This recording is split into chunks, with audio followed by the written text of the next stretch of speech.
Kita mulai dari nomor 1. Diketahui lambda dan beta itu merupakan simbol yang melambangkan operasi penjumlahan, pengurangan, perkalian, dan pembagian. Jika 8 lambda 2 ditambah 4 beta 5 itu nilainya lebih besar sama dengan 7, maka manakah pernyataan berikut ini yang bernilai benar?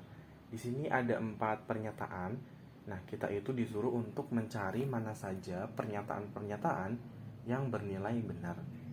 Nah, kita mulai dari pernyataan 1 terlebih dahulu. Nah, dari pernyataan 1 itu disebutkan bahwa lambda itu sama dengan operasi penjumlahan dan beta itu sama dengan operasi perkalian. Maka nilai lambda di sini itu bisa kita ganti dengan operasi penjumlahan dan betanya bisa kita ganti dengan operasi perkalian. Jadi, di sini kita mempunyai 8 ditambah 2 lalu ditambah 4 dikali 5, nilainya harus lebih besar sama dengan 7. 8 ditambah 2 hasilnya 10, sedangkan 4 dikali 5 hasilnya 20. Nah, di sini kita punya 30 yang nilainya lebih besar sama dengan 7. Jadi pernyataan 1 ini bernilai benar ya teman-teman. Nah, sekarang kita lanjut ke pernyataan yang kedua. Di sini disebutkan bahwa lambda itu sama dengan operasi pengurangan dan beta sama dengan operasi perkalian. Sama seperti pernyataan 1 tadi, jadi kita itu mengganti lambda dan juga betanya berdasarkan informasi yang diketahui dari setiap pernyataan gitu. Nah, jadi di sini lambdanya itu kita ganti dengan operasi pengurangan, sedangkan betanya kita ganti dengan operasi perkalian. Jadi di sini kita mempunyai 8 dikurangi 2 ditambah 4 dikali 5 lebih besar sama dengan 7. 8 kurangi 2 hasilnya 6 ditambah 20 lebih besar sama dengan 7. Di sini kita mempunyai 26 lebih besar sama dengan 7. Jadi pernyataan 2 ini bernilai benar. Nah, untuk pernyataan 3 caranya sama. Jadi di sini kita mempunyai 8 dikali 2 ditambah 4 dibagi 5 lebih besar sama dengan 7. 8 kali 2 16 ditambah 4 dibagi 5 itu hasilnya 0,8. Di sini kita mendapatkan hasil 16,8 yang nilainya lebih besar sama dengan 7. Jadi pernyataan 3 ini bernilai benar juga. Nah, selanjutnya pernyataan yang terakhir itu 8 dibagi 2 ditambah 4 dikurangi 5 lebih besar sama dengan 7. Kita punya 4 ditambah 4 kurangi 5 itu negatif 1, sehingga kita mempunyai hasil 3. Nah, pernyataan ini salah karena 3 itu seharusnya nilainya kurang dari sama dengan 7. Jadi pernyataan 4 ini salah. Nah, kesimpulannya pernyataan yang bernilai benar itu pernyataan 1, 2, dan 3. Jadi jawaban yang benar adalah yang A. Kita lanjut ke soal nomor 2. Nah, suatu operasi kotak, ini kita sebut kotak ya teman-teman, dan ini kita sebut sebagai titik 3. Nah, itu didefinisikan sebagai berikut. A kotak B itu sama dengan A dikali B per A dibagi dengan B dikali B kurangi 10. Sedangkan A titik 3B itu sama dengan 5 ditambah A per B dibagi dengan B. Berdasarkan informasi yang diberikan, manakah hubungan antara kuantitas P dan Q yang bernilai benar? Nah, kita disuruh untuk membandingkan kuantitas P dan kuantitas Q berdasarkan informasi yang telah diberikan gitu. Kita mulai dari kuantitas P terlebih dahulu.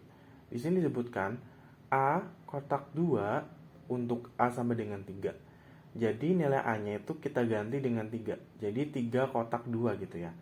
Nah, 3 kotak 2 ini kita masukkan ke dalam rumus yang diberikan soal ini gitu.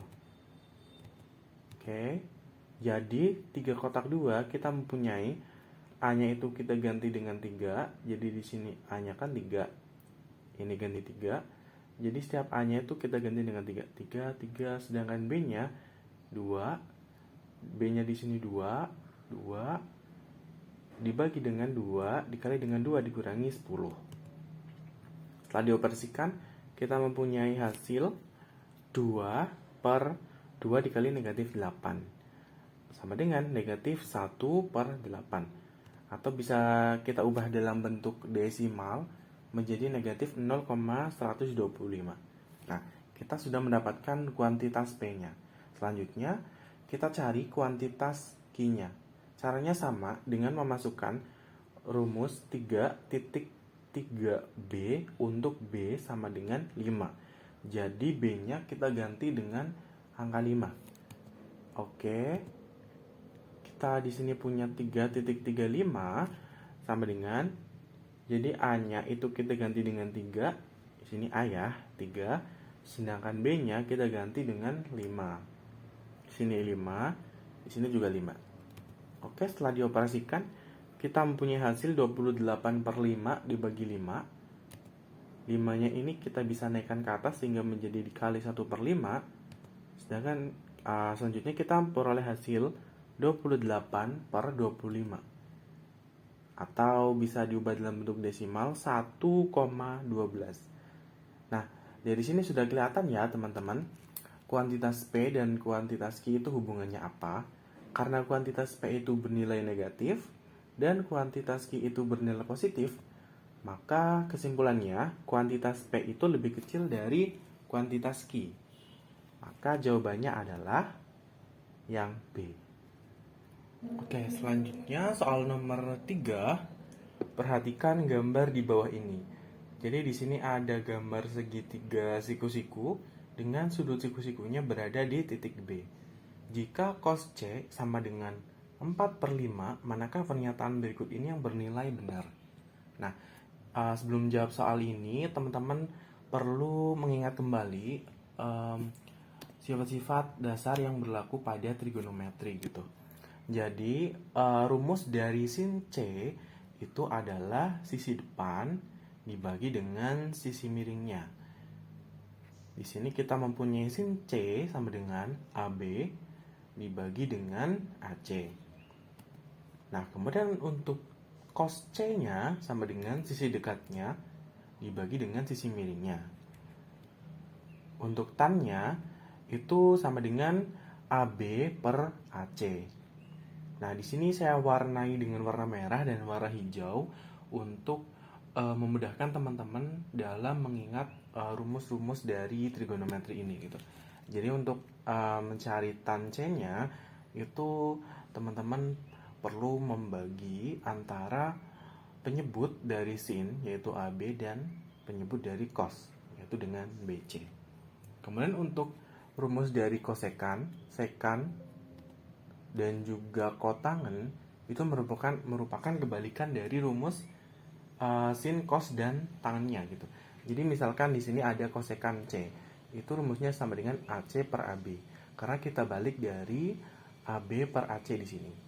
Untuk sekannya, BC per AC-nya kita bisa dibalik menjadi AC per BC. Untuk kotangannya juga sama. Nah, teman-teman perlu mengingat rumus-rumus ini untuk mengerjakan soal nomor 3. Nah, dari soal kita mengetahui bahwa nilai dari kosekan C sama dengan 4 per 5. Di sini kosekan C sama dengan BC per AC. Jadi kita dapatkan panjang BC-nya sama dengan 4, sedangkan AC-nya sisi miringnya sama dengan 5. Nah, kita bisa mencari panjang X-nya atau panjang AB-nya dengan menggunakan teorema Pythagoras. Jadi kita akan mencari nilai X-nya, yaitu X sama dengan akar 5 kuadrat dikurangi 4 kuadrat sama dengan akar 25 dikurangi 16. 25 kurangi 16 sama dengan 9. Jadi kita dapatkan nilai X-nya sama dengan 3. Nah, kita sudah bisa mencari pernyataan mana yang bernilai benar gitu. Nah, kita mulai dari pernyataan 1 terlebih dahulu. Pernyataan 1 menyebutkan bahwa sin C sama dengan 3 per akar 3. Coba kita hitung nilai dari sin C-nya. Sin C adalah AB per AC. Panjang AB-nya sudah kita cari, yaitu 3, sedangkan panjang sisi miringnya sama dengan 5. Nah, pernyataan ini tidak sama ya, jadi pernyataan 1 itu bernilai salah. Lanjut ke pernyataan 2. Tangan C sama dengan 3/4. Nah, tangan C adalah AB per BC. Nah, AB-nya itu sudah kita cari. Tadi ketemu 3, sedangkan BC-nya sama dengan 4. Nah, 3/4 sama dengan 3/4. Jadi, pernyataan 2 ini benar ya, teman-teman. Oke, kita lanjut ke pernyataan 3. AB ditambah BC kurang dari sekan C. AB ditambah BC kurang dari sekan C. AB-nya itu 3 ditambah BC-nya 4 kurang dari sekan itu AC per BC. AC per BC. Berarti 7 kurang dari 5/4. 5/4 kalau kita ubah dalam bentuk desimal menjadi 0,8. Nah, pernyataan ini tidak bernilai benar karena seharusnya 7 itu lebih besar dari 0,8 gitu. Jadi pernyataan 3 salah. Selanjutnya, pernyataan 4. Seharusnya pernyataan 4 ini otomatis bernilai benar. Karena pernyataan 2 tadi sudah benar. Nah, di sini AB tambah AC lebih besar dari sama dengan 4. AB-nya 3 ditambah AC-nya 5 lebih dari sama dengan 4. 8 lebih dari sama dengan 4. Jadi pernyataan 4 juga benar. Nah, kesimpulannya pernyataan yang benar adalah pernyataan nomor 2 dan juga nomor 4. Jadi jawabannya adalah yang C. Kita lanjut ke soal nomor 4. Perhatikan gambar diagram alir di samping. Di sini disajikan gambar diagram alir berawal dari mulai dan berakhir di selesai. Nah, jika nilai X itu sama dengan 3, manakah pernyataan berikut ini yang bernilai benar? Di sini ada 4 pernyataan. Kita disuruh untuk mencari pernyataan yang bernilai benar gitu. Nah, teman-teman coba amati. Dari soal, kita diberikan nilai X sama dengan 3. Kita tinggal masukkan aja nih dari mulai, kemudian kita diberikan nilai X. Nah, apakah X itu kelipatan 2? X-nya kan 3. Nah, jadi X itu bukan kelipatan 2 ya teman-teman. Kalau X itu kelipatan 2, kita jalannya ke kanan. Sedangkan kalau X-nya bukan kelipatan 3, kita jalannya ke bawah. Jadi, dari sini kita jalan ke bawah sini. Nah, setelah itu kita dapat mencari nilai Y-nya. X-nya sama dengan 3. Sedangkan Y-nya sama dengan 2X dikurangi 3 sama dengan 2 dikali X-nya sama dengan 3. 2 kali 3 dikurangi 3 sama dengan 6 kurangi 3. Hasilnya 3. Jadi kita peroleh nilai Y-nya sama dengan 3. Nah, dari sini kita jalan ke kanan. Nah, apakah Y itu kurang dari 10? Tadi kita dapat Y-nya berapa teman-teman? Y-nya adalah 3. Nah, 3 itu kurang dari 10. Apakah iya atau tidak? 3 itu kurang dari 10 ya. Jadi kita jalannya ke kanan sini. Nah, selanjutnya kita bisa mencari nilai Z-nya. Z-nya sama dengan X per Y ditambah 4. X-nya sama dengan 3 dan Y-nya sama dengan 3 ditambah 4 sama dengan 1 per 1 ditambah 4 sama dengan 5. Nah, setelah kita peroleh nilai X, Y, dan Z-nya ke sini, maka sudah selesai. Kita dapat mencari pernyataan mana saja yang bernilai benar di antara keempat pernyataan yang ada di dalam soal gitu. Nah, kita mulai dari pernyataan 1. X ditambah Y dikurangi Z sama dengan 1. Kita punya X-nya sama dengan 3 tambah 3 kurangi 5 sama dengan 1. Setelah dioperasikan mendapatkan hasil 1 sama dengan 1. Jadi, pernyataan 1 bernilai benar.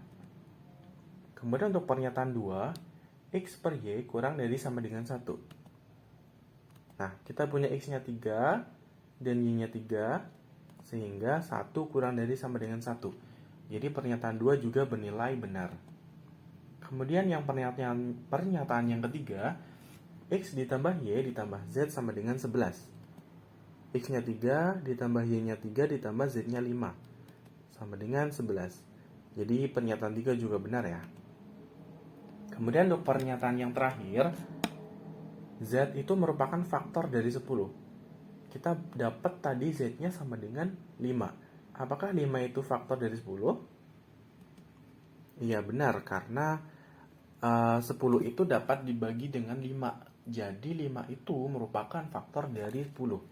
Nah, jadi pernyataan yang bernilai benar itu semua pernyataannya. Pernyataan 1, 2, 3, dan juga 4. Berarti jawabannya adalah yang E.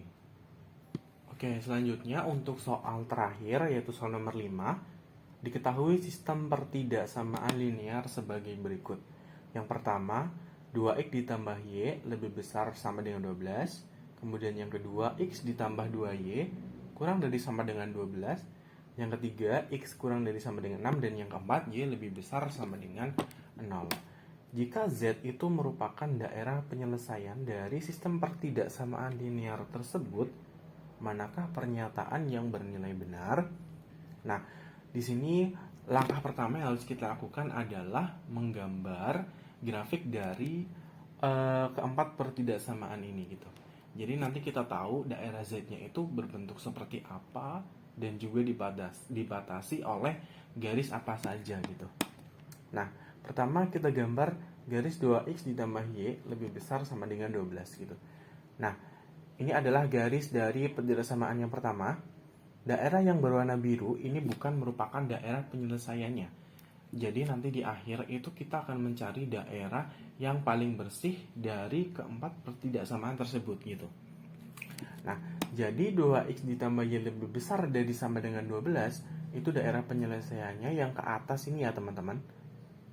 Nah, setelah itu kita lanjut untuk menggambar daerah pertidaksamaan yang kedua. Nah, ini merupakan daerah penyelesaian dari kedua pertidaksamaan ini gitu. Jadi yang pertama kan di sebelah sini. Kemudian yang kedua, x ditambah 2y kurang dari sama dengan 12 itu ke bawah sini daerah penyelesaiannya. Jadi perpotongannya adalah daerah yang putih ini, yang bersih gitu. Kemudian kita gambar daerah yang ketiga dan keempat, sehingga kita memperoleh daerah Z-nya adalah ini, berbentuk segitiga. Nah, ini merupakan daerah penyelesaian yang sudah kita gambar tadi ya teman-teman. Jadi kita dapatkan daerah penyelesaiannya berbentuk segitiga, ini titik A, B, dan juga C. Coba kita lihat dari pernyataan yang pertama. Titik 4,1 terletak pada daerah Z. 4,1 itu ada di sini. Sudah jelas bukan ya teman-teman, jadi pernyataannya salah. Karena 4,1 itu seharusnya di luar daerah penyelesaiannya. Kemudian yang kedua, garis Y sama dengan X memotong daerah Z. Nah, kalau kita misalkan gambar garis Y sama dengan X, garis Y sama dengan X itu kan berarti di sini. Di sini, sini terus. Nah, lurus gitu ya. Nah, garis Y sama dengan X ini apakah memotong daerah penyelesaiannya? Berarti jawabannya salah ya teman-teman, karena garis Y sama dengan Z itu tidak memotong daerah penyelesaiannya tadi. Kemudian yang ketiga, daerah Z terletak pada kuadran 2. Ini sudah jelas salah karena daerah Z itu seharusnya terletak pada kuadran 1, karena nilainya itu positif semua gitu, di pojok kanan atas gitu ya. Kemudian yang keempat, daerah Z berbentuk segitiga siku-siku. Ini sudah pasti benar, sehingga pernyataan 4 bernilai benar. Jadi jawabannya itu yang benar hanya pernyataan 4. Jawabannya adalah yang D.